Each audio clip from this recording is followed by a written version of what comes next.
you're getting evicted and you don't know what to do, you don't know where to turn, who to ask for help, or what you should do. In this video, I'm going to give you 5 things that you can do that I'm hoping will help you in your situation.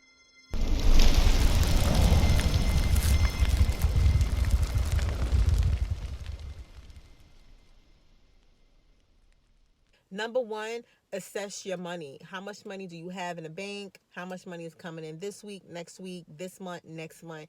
You need to know where you stand financially. Assess how much money you have so that you know what you can pay towards your rent and other bills, or what you have in case you need to move and relocate into another apartment.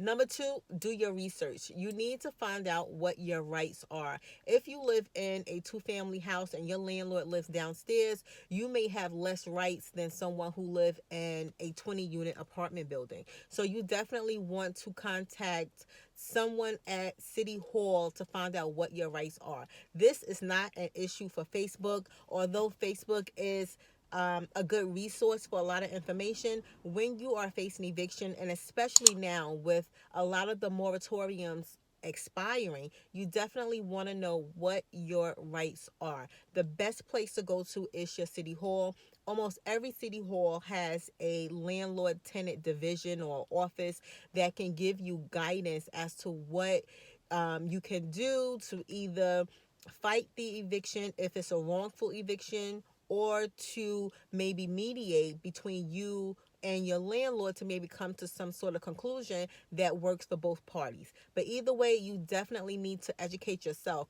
Do not rely on information from your landlord, your friends, your family. If they aren't attorneys or someone who works dealing with landlord tenant issues in your city, in your county, then they are not a good source for information. You need to contact a local place, wherever you're located. You need to contact a local office that can point you in the right direction. Number three, talk to your landlord. It may be scary. You may be embarrassed. It's going to be an uncomfortable conversation, but you should try to have some sort of means of communication between you and your landlord. Remember, landlords are people. I create landlords. I sell first time home buyers multifamily houses. So I know that it can be uncomfortable when you're talking to someone that you owe money to. They may be giving you attitude. They may be getting sassy with you because they know that you owe them money. And because you owe them money, it may put them in a position where they can't pay their bills. So they may have an attitude. But I would always suggest to not get confrontational with your landlord. And if you see that the conversation is becoming a little too aggressive, then maybe from that point on, all communication should be done through either text message or email. If you are emailing your landlord, I would suggest sending the email with a read receipt or read receipt so that you can see when the landlord has opened the email. If you do not have an email address for your landlord, then send the landlord a letter via the post office with a signature required. You may have to pay a little more, but at least you know that the landlord has received your letter. Number four, seek assistance. Now, this is something you can go to Facebook with, because many people are in the same situation. There are tens of thousands of individuals that are facing eviction, and there are a lot of local, state, and county organizations that are helping individuals who are facing eviction. So if you don't know anyone you can call, definitely reach out to Facebook to see if they can give you some assistance. If not, I would Google rental assistance in your city, in your county, in your state. HUD usually have a list of places locally that you can contact.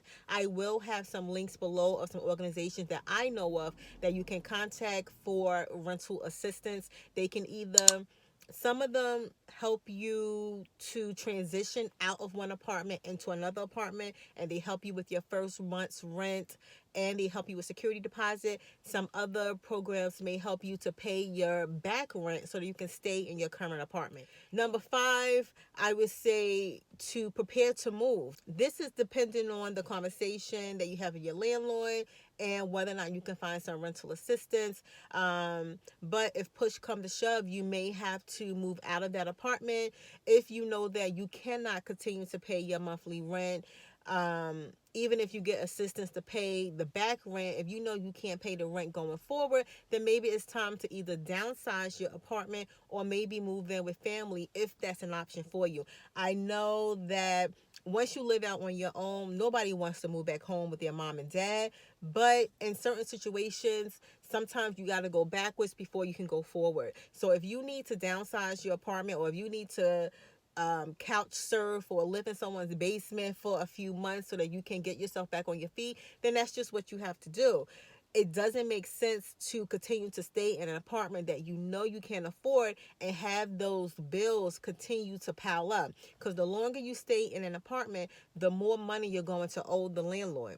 So it's always best to assess your situation and do what is best for you financially. And sometimes your pride may take a hit or your ego may take a hit, but you still need to do what is best for you and your family in certain situations. I hope this information was useful. Please look below for the links for rental assistance. If you have any questions or concerns, if you're in the Newark, Essex County, Hudson, Bergen, Union County areas and you need help, definitely reach out to me. I'll help you in any way I can. Thank you for watching my video. Please don't forget to like, comment, and subscribe. And I'll talk to you soon.